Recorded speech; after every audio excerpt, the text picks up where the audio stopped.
মার্কিন president Donald ট্রাম্পের গাজা শান্তি পরিকল্পনা ও হামলা বন্ধের আহ্বানের পরও গাজায় ২০ জনকে হত্যা করেছে ইসরায়েল। একই সাথে ফিলিস্তিনিদের গাজা নগরীতে ফিরে না আসতে হুঁশিয়ারি দিয়েছে ইসরায়েলি সেনাবাহিনী। এর আগে ট্রাম্পের প্রস্তাবিত শান্তি পরিকল্পনায় সকল ইসরায়েলি জিম্মি মুক্তি দিতে ও নিরপেক্ষ সরকারের কাছে ক্ষমতা হস্তান্তর করতে সম্মত হয় হামাস। বিস্তারিত আশিকুর রহমানের রিপোর্টে।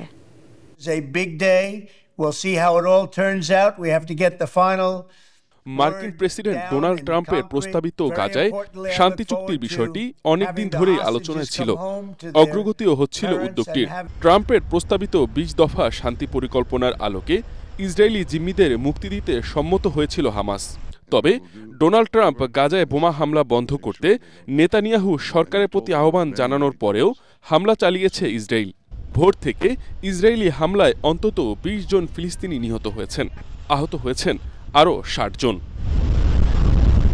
সংবাদ মাধ্যম সিএনএন জানিয়েছে, হামাস যুদ্ধবিরতির চুক্তিতে রাজি হওয়া সত্ত্বেও দিনভর হামলা চালিয়েছে দখলদার ইসরায়েল।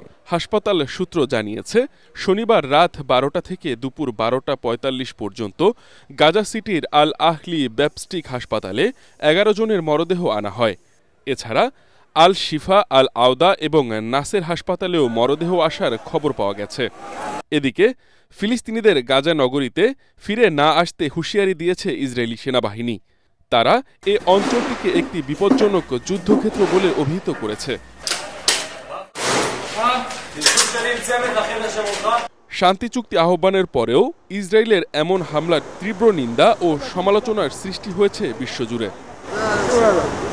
এর আগে ডোনাল্ড ট্রাম্প হামাসকে তার ২০ দফা শান্তি পরিকল্পনা মেনে নেয়ার জন্য রোববার সন্ধ্যা ৬টা পর্যন্ত সময় দিয়েছেন।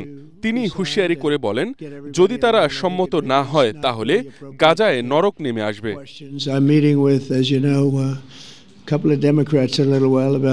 একদিকে শান্তি চুক্তির প্রস্তাব, অন্যদিকে হামলার ধ্বংসযজ্ঞ, এমন দ্বিমুখী অবস্থান গাজা সংকটকে আরও জটিল করে তুলছে। আশিকুর রহমান, এটিএন বাংলা।